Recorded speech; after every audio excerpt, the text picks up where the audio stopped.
Hey guys, gals, and non-binary pals, and welcome back to the Fangirl Freaks Out Podcast. I'm your host, Alyssa, and I am back. If you tuned into the last two episodes, I had mentioned going on a little bit of a break to go see family.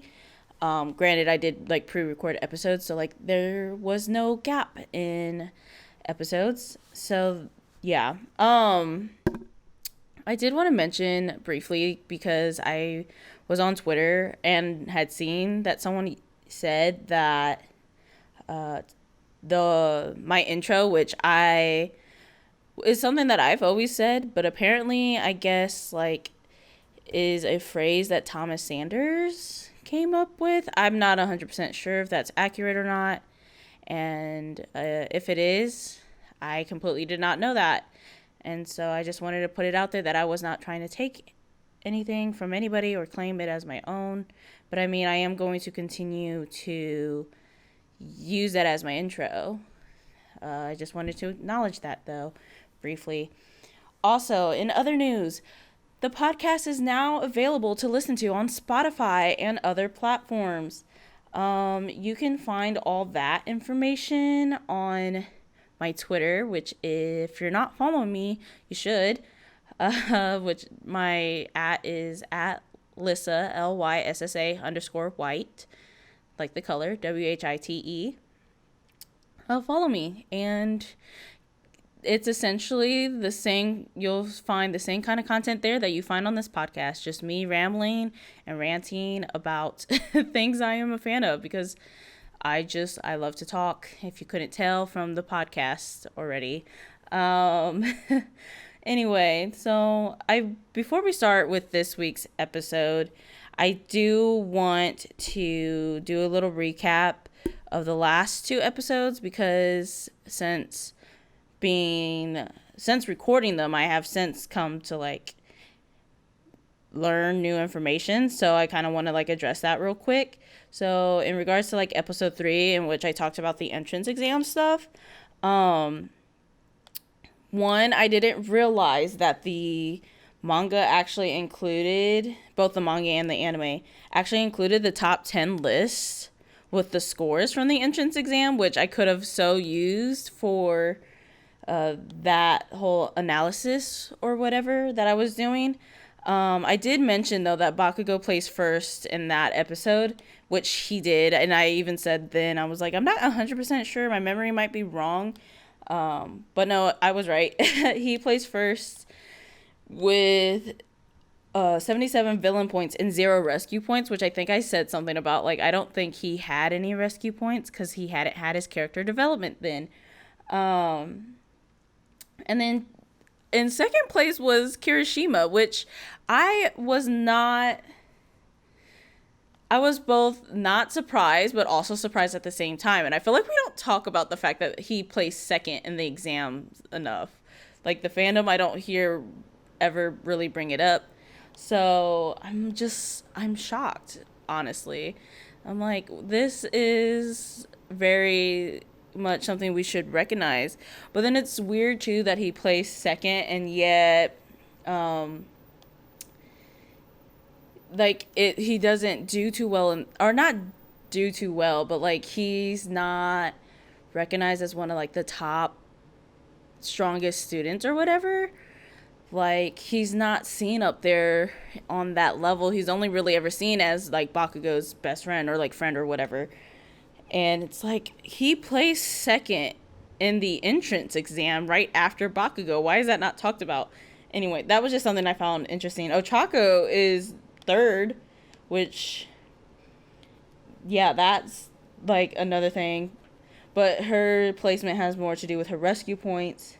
Oh yeah, and Kiri has both rescue and villain points, which makes sense. They're about like equal value too. Like that makes sense for Kirishima.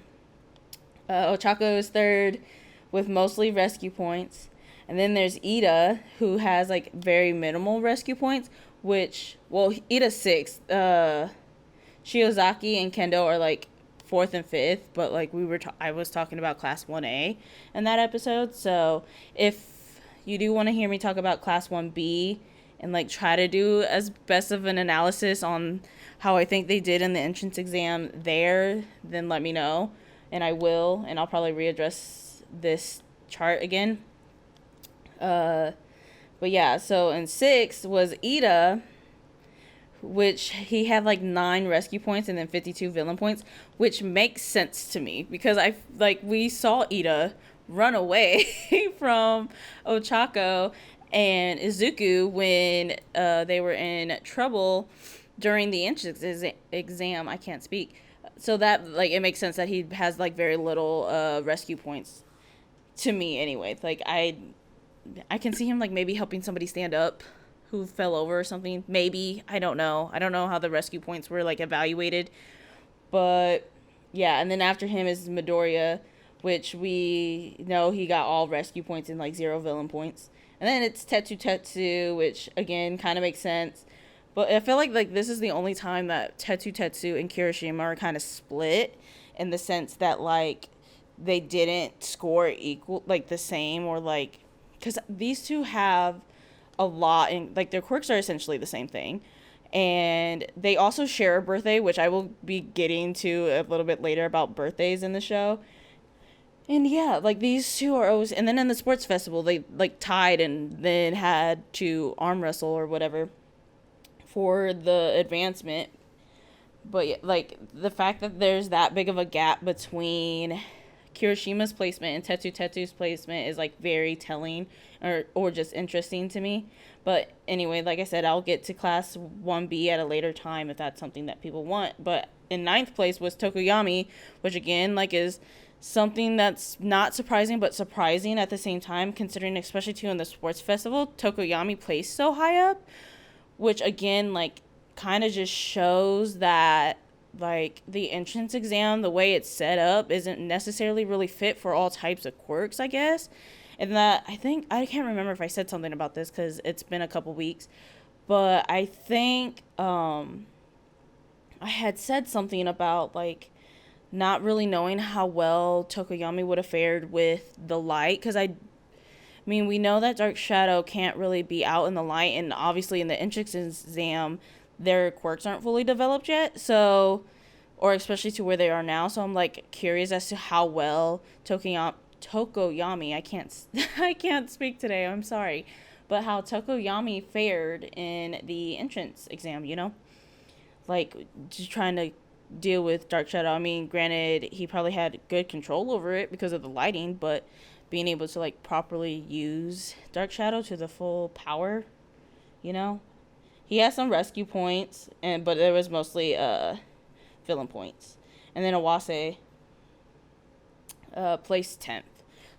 And so yeah, that was something I wanted to bring up though in reference to episode 3, where I talked about like how did they get into UA, but we don't know the placement of the rest of the class. So I mean, my analysis is still like, I mean, my initial thoughts and opinions still stand. They didn't change much upon learning this information. But yeah, and that's not really a spoiler because it was in episode 5 in the anime, which I've been, especially too, since the game has come out, the My Hero Academia mobile game, if you haven't heard of it. It's available in some countries. I'm not sure fully where, but I've been essentially being recapped onto like what happens in the beginning and reminded, because I don't have that great of a memory. So like being reminded of like how the beginning was. It's like, oh yeah, in episode 5 it showed the top 10 scores, which is in the manga, because I was looking back at early manga chapters for something and I had seen it and I was like, oh wait, I didn't know that they showed the entrance results. Like I remember at the sports festival Zuku saying something about like, oh yeah, he placed first overall in the entrance exam, and in regard to Bakugo. So I knew we knew that information, but I didn't realize like early on it had actually showed like the scores and all of that, which I think that was like manga chapter 4 or 5, one of those two. But yes, it was in the anime episode 5. Moving on to like a quick recap of some additional thoughts to episode 4, which I was very scatterbrained for, and didn't really have like the energy and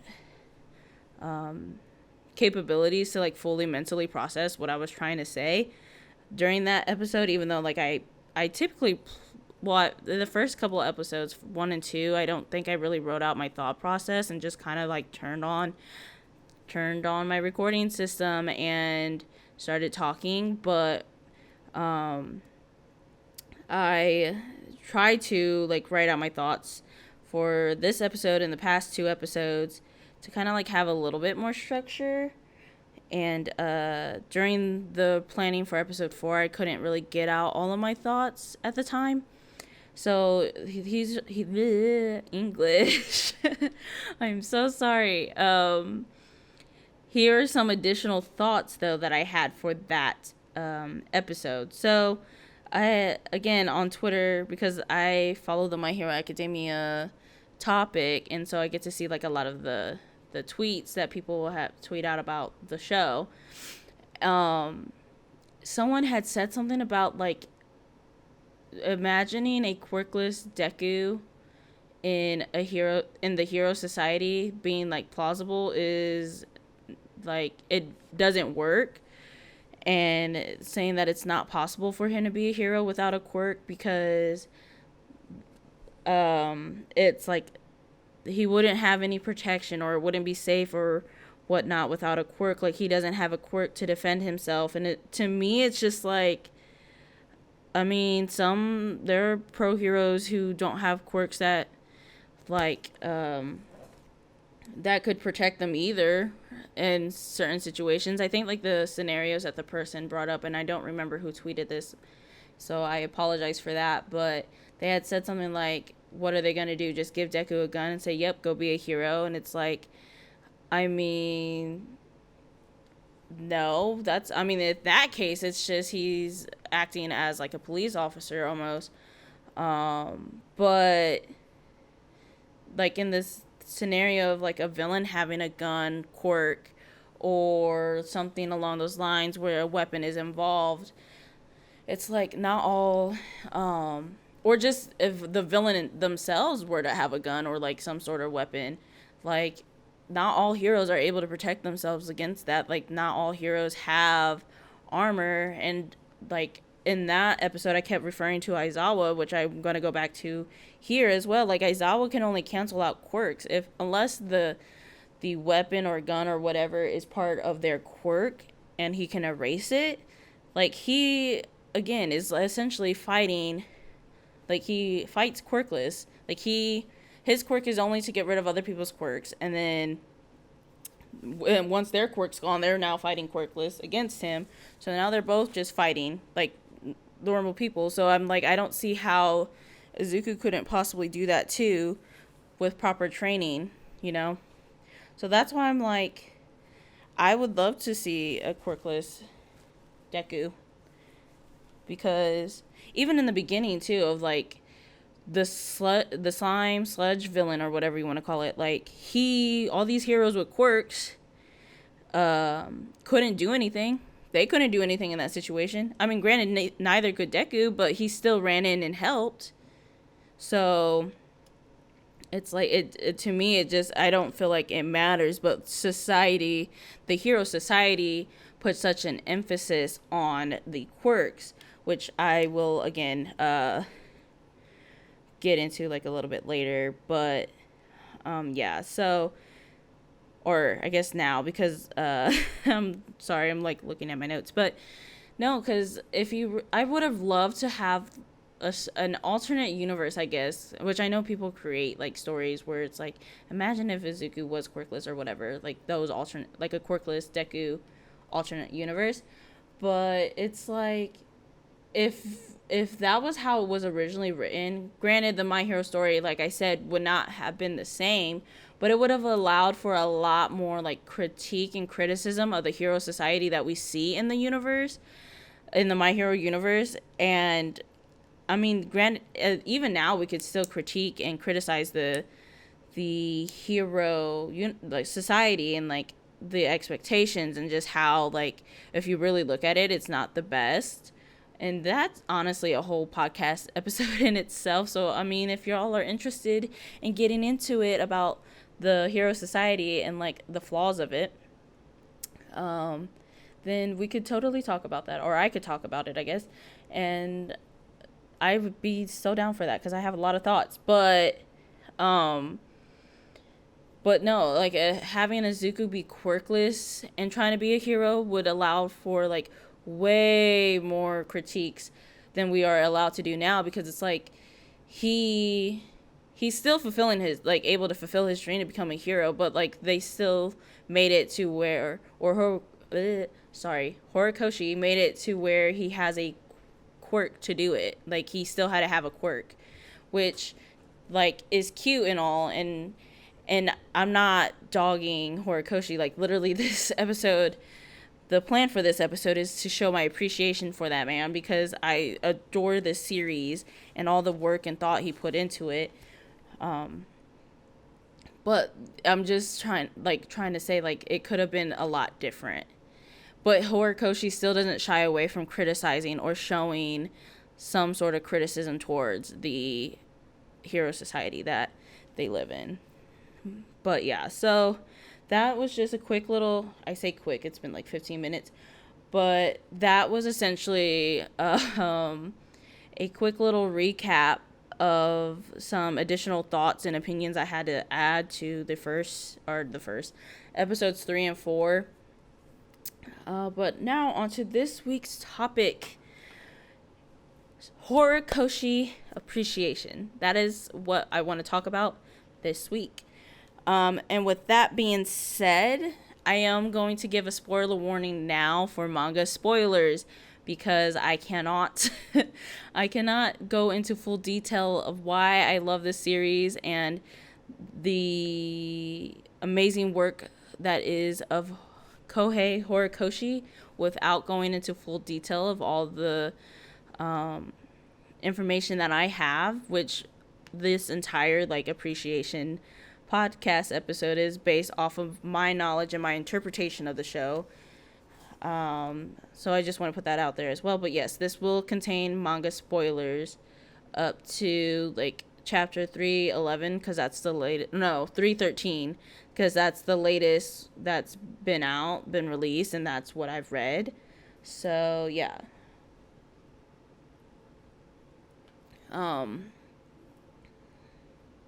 Okay, so I gave a few seconds, and I'm going to leave that pause in there because I wanted to give non-manga readers time to take a step away, but who don't want to be spoiled anyway. So, this idea for this podcast episode initially started out as a tweet I made, which, once again, if you're not following me on Twitter, hi, you should do that. If you feel obliged to, follow me.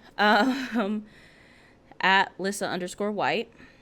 And yeah, so it, like, I just have so much appreciation for Horikoshi and just the work and thought that he put into this entire series. And just, when I say I'm a big fan of this show, like, I really genuinely mean that. Like, there's just so much that he does in his work that I, like, really genuinely appreciate. And as someone who, like, went to school to learn how to, like, tell a story through, well, I took classes to do it, or went to school to do it through film and TV, which essentially is, like, what he's doing, but he's doing it with manga and anime.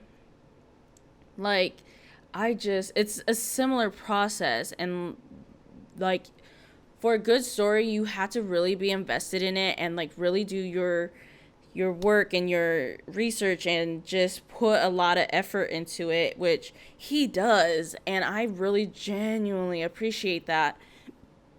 And, excuse me. And and yeah, there's, like, just a few points that I want to really bring up during this episode. And if I start to get a little bit derailed, I have things written out, so again, like, I can come back to it.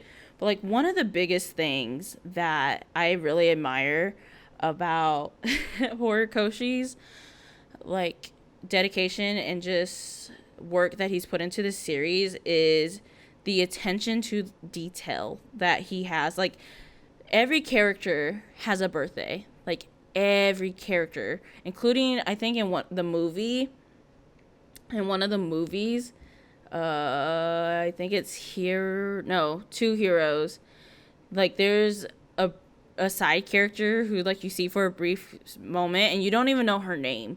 It's a hero, and she, like, pops up at the banquet or whatever that they're at, and she has a birthday. Like, you can go on the fandom site and find all these birthdays, and it's just insane to me because it's like, granted, I know, like, other authors do this and stuff, or, like, there are other, like, mangas or animes or series where characters have birthdays. Like, I know this isn't a Horikoshi exclusive thing, but still, it's just something that I find to be so interesting and, like, admire, is the time and dedication it takes to, like, come up with a birthday for every character, whether it's unique or not. Like, I know some characters share birthdays, like I mentioned earlier, Tetsu and Kirishima, but, like, even that, like, attention to detail of making them have the same birthday when they have a very similar quirk and they're compared to each other quite often because of that.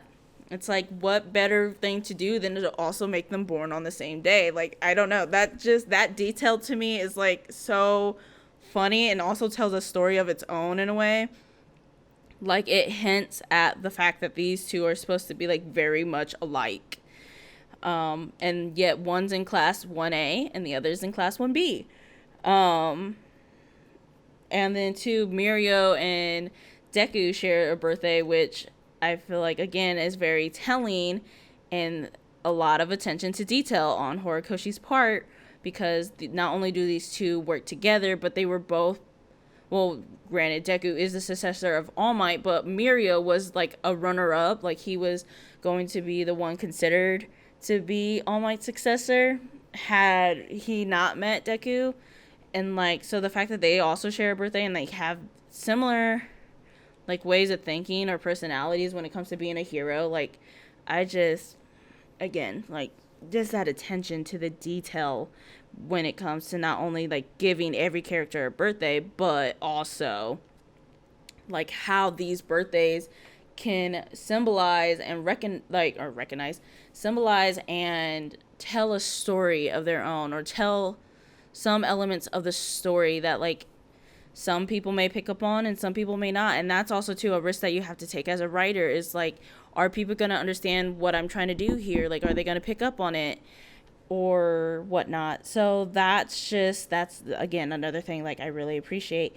And on top of, like, the character birthdays, like, the attention or, like, the detail to, like, character names, for example, or another thing, like, the fact that Shoto's name, Sho means burning and To means freezing, and, like, the kanji, I think, in Japanese translates to burning and freezing in Japanese, or, like, the Japanese kanji for Sho and To mean burning and freezing. I hope I'm explaining this right. Like, I am trying to learn Japanese, so my Japanese knowledge is very limited at the moment, and I apologize if I get any pronunciations or anything wrong.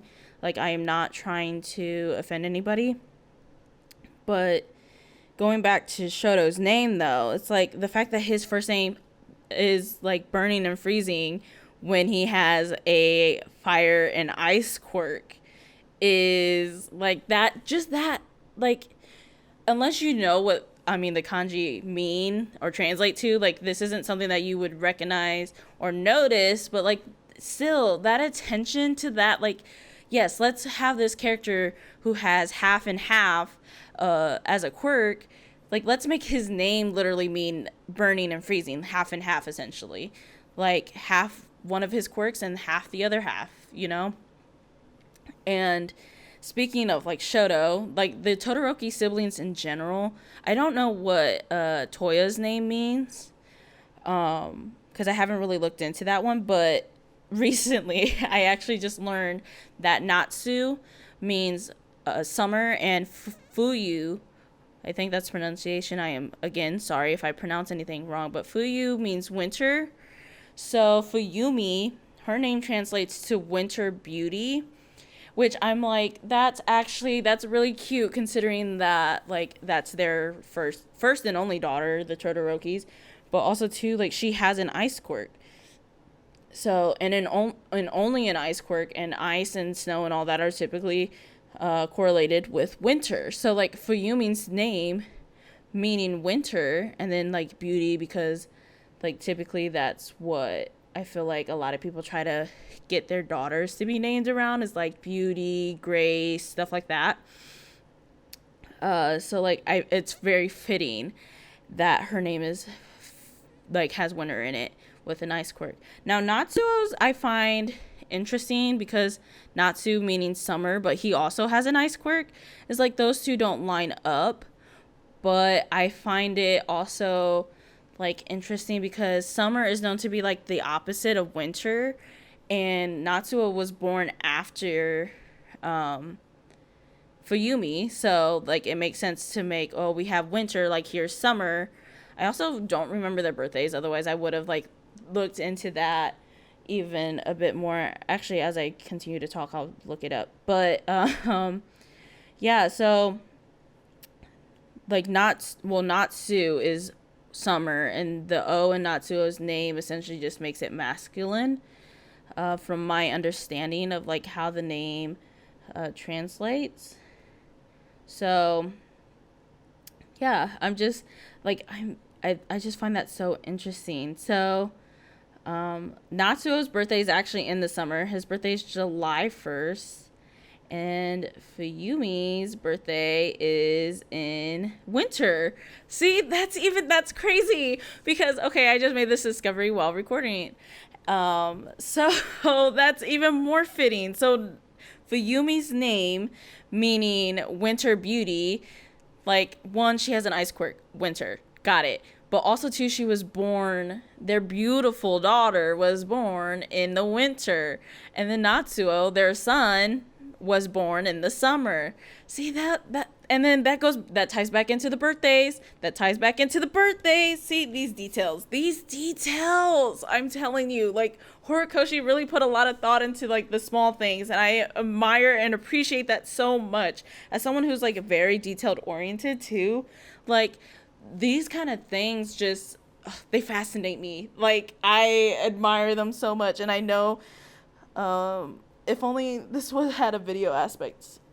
I mean, it kind of does, but it doesn't. But if only this podcast was like a video podcast, then I would so put like a admire and appreciation word counter, because I've definitely said that a lot, and be prepared for it to be said. English, hello. Be prepared for it to be said a ton more times. But that's I'm just. You're getting a live reaction of me reacting to learning information like this. Like, that is crazy to me, and I love that so much. But yeah, so again, like, just the work and the detail and the attention to these kinds of details. Like, I love it, and I love Horikoshi for it. Ugh. Anyway, okay, I'm like still trying to grasp that. But on to the next bit. Next thing I want to talk about. See, this is what I mean by like I had to write out these thoughts because I knew I was going to get derailed a little bit. But next thing I want to talk about is how he writes the characters. And I just love that, like, a lot of the side characters have very complex written stories. Like, he doesn't just focus on, like, the main character. Like, we don't just have, like, a complex background and, like, deep story and lore for just Izuku. Like, we have it for many, many more characters. And this is where the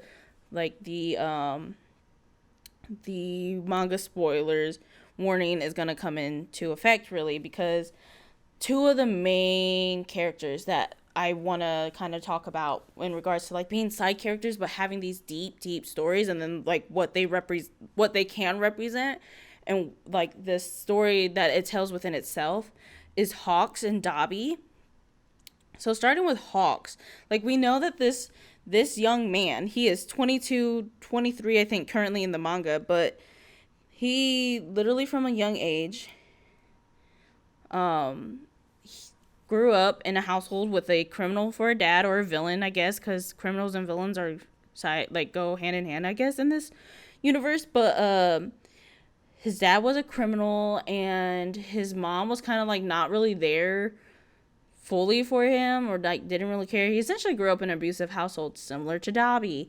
And yet he went on to become a hero. Granted, like, he didn't really get much of a childhood, again, because he was forced to train to become like a good hero, because the Hero Safety Commission, I don't know if that's fully their name, I can't ever remember, but like they wanted him to be the perfect hero, and so like he was from a young age forced to train like that, and which is very similar to kind of Dobby's past, but mostly Shoto's past,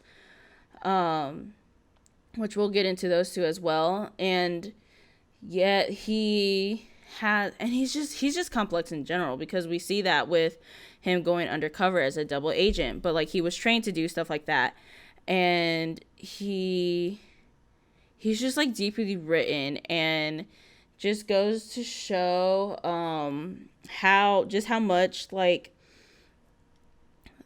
is kind of wrong with the Hero Society, in the sense that like they really just don't let kids be kids, and if they only see them for their quirks, and if it could benefit them, which is what happened to Hawks, is like they saw this little kid help save people, have this powerful quirk, and then they were like, well, we dug up all this information on you, and now we're kind of putting you into a corner where we know like you're struggling to survive, so like give us your son and we will provide for you and give you food and shelter and all that. And then they, like, of course, Hawks' mom, who, like, kind of made Hawks take care of both of them at a young age, agreed to it. So then, like, Hawks, I like Hawks' character in general. Like, that's why he's, like, number 2 on my list, because there's a lot there with his character that, like, I can relate to, and also, too, just, like, I English words, those don't exist right now. Yeah, but like his character represents so much, especially when it comes to the Hero Society, and like his backstory, and like we don't really see him. I mean, the first time he shows up in the anime is the last 2 episodes, I think, of season 4, and we're on season 5, and like those chapters are like chapters 1, like almost close to 200 chapters, and we're at 300 chapters. Like, he's not in it a whole lot. Like, he's briefly mentioned and like admired because he's a young hero who's like now number 3 or number 2 now, but like he's the youngest to do it essentially, and he's like one of the only top heroes who didn't go to UA or something like that. And just, like, he has a lot there for being a side character, if you think about it. I mean, granted, he's playing a bigger role in things now, but, like, it's just, there's a lot of potential there. And then, too, his favorite hero being Endeavor, with, you think about and consider Dobby's past, or Dobby as Toya Todoroki, and the Todorokis in general, that irony there is something to note. But yeah, speaking of like the Todorokis and Dobby, like that's another thing. Like Dobby being like the Todorokis in general are like very, very much written in depth and like have a whole storyline of their own. They honestly deserve like their own like spin-off. Like, I could see it so being like a Keeping Up with the Kardashians type of vibe with them, but like there's so much drama and stuff there that they could have their own little side like moment. But like similar to like Hawks, it's like Dobby too, like at a young age was forced to train or made to train by Endeavor because he wanted him to surpass All Might. But then like his quirk was hurting his body, so like Endeavor gave up and like started trying to have the perfect child. We all know the story. But it's crazy to think about how like for this situation where it's similar to Hawks, instead of having or becoming a hero, he turns to a life of villainy to get payback at his dad, who is a hero. Which, if you think about it too, and this is something I just thought about on the spot, but like if you think about it too, that's kind of telling as well, where Hawks was the one who had a villain for a dad and dealt with his abuse from his dad and then became a hero, whereas Dobby, or Toya, whichever you want to refer to him as, he had a hero for a dad, but like he also faced abuse, which if you really think about it, it's like, how is this man, like, I'm sure that would confuse any child. Like, he's supposed to be the number 2 hero, like this hero that everybody looks up to and admires because he saves people, but here he is like abusing us and like not really caring or for taking care of his family like a hero should, and then he turns into a villain.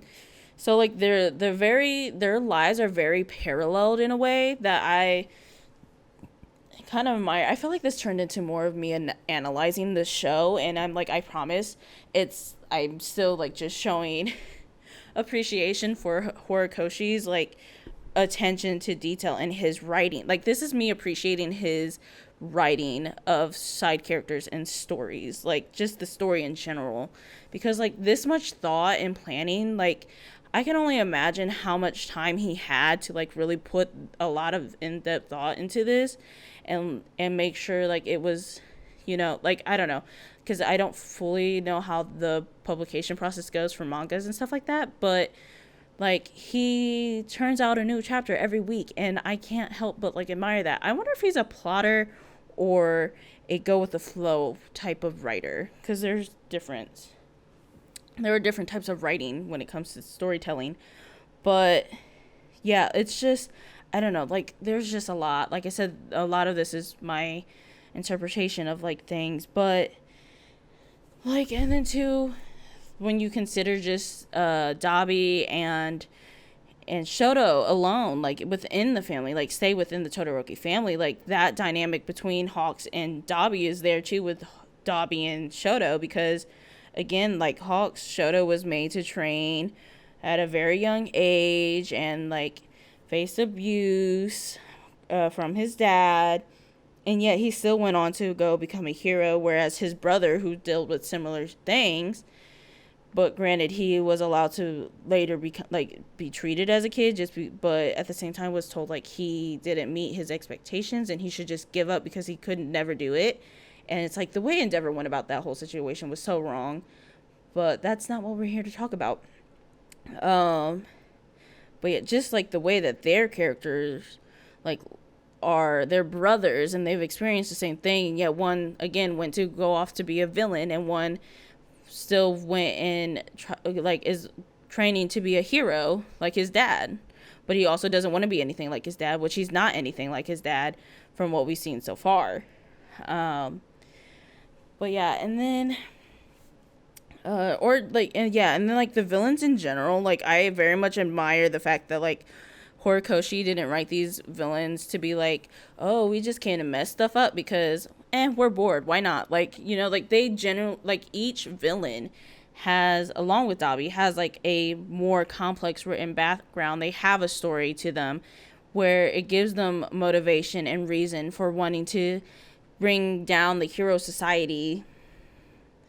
And yeah, and I don't know, I just feel like because most stories focus so much on the main character, like you don't get much of the side characters' backgrounds, and it's just like, oh yeah, like they're just there, and it's like, no, these characters have backgrounds, they have stories that are told because they not only aid in like making sense of the world that this story is taking place in, but it also too like adds a level of like being able to get to know these characters and love them and like relate to them and all that.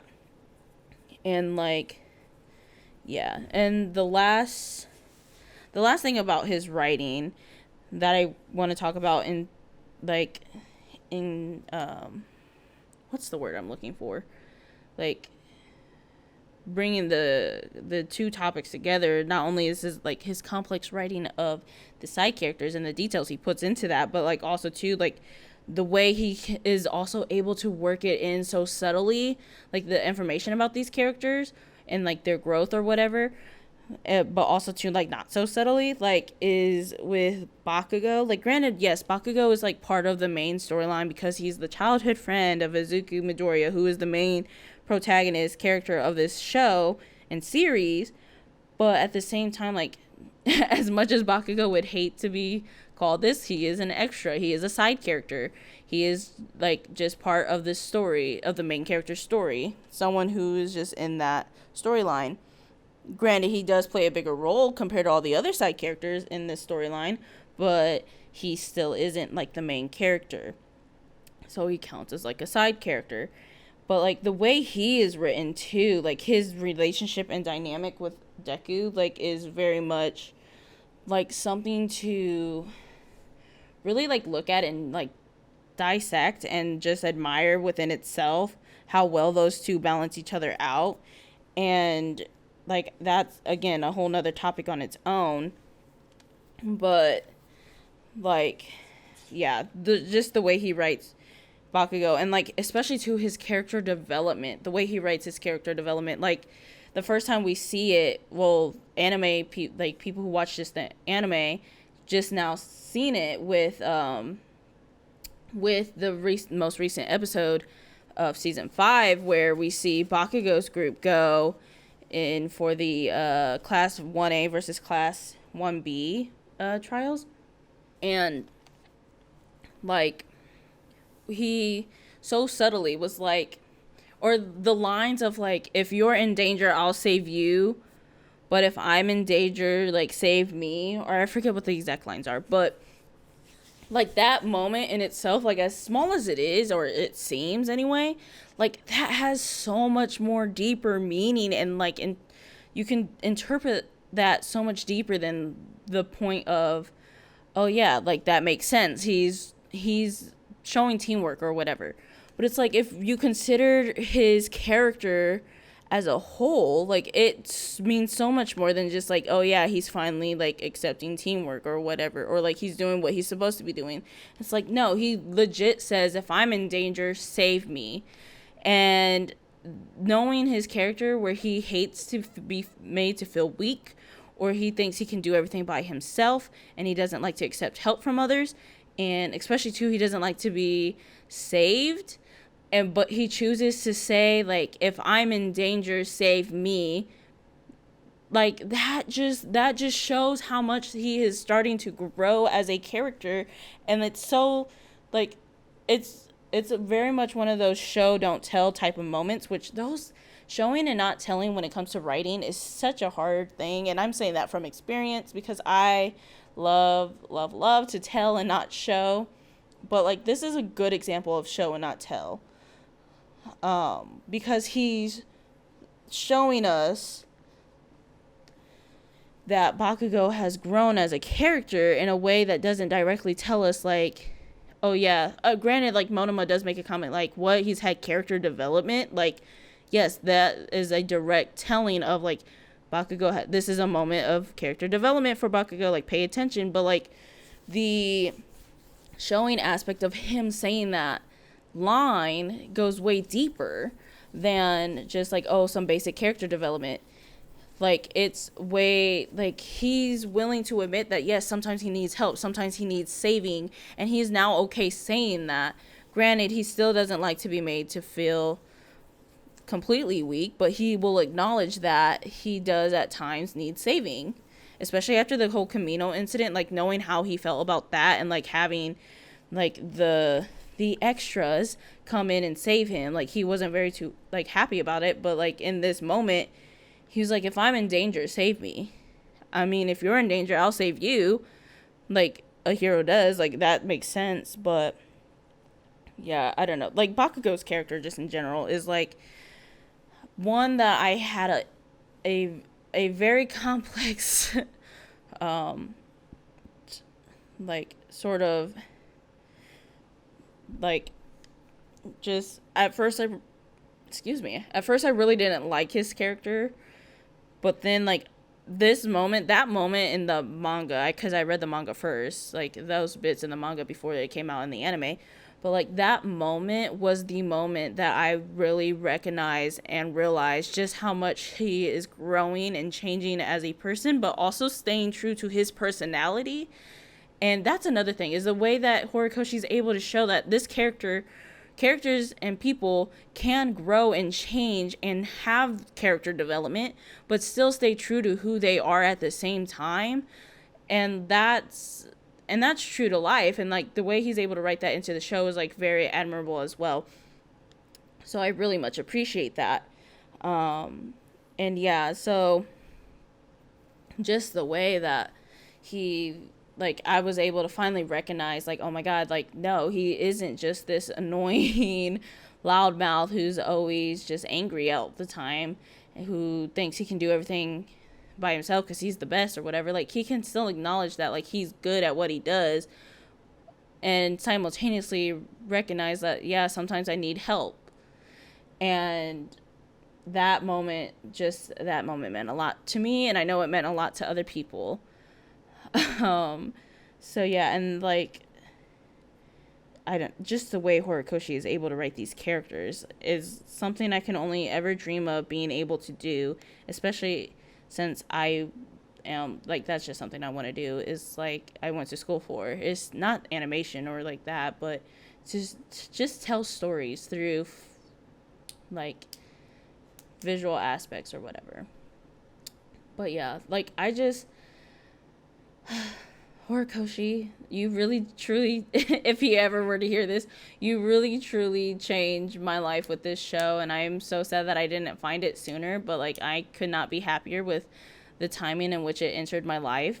And like, this show truly means a lot to me, and I can admire and appreciate all the work and effort he put into it, and like, just his skill in telling a good story. And I couldn't tell you the last time that I really genuinely felt like this deeply about a series than My Hero Academia. So yeah, I think that concludes this episode of this podcast. I've been talking for like almost like 50 minutes at this point, and my throat is starting to get dry. So yeah, that's all for this episode. I don't know what next week's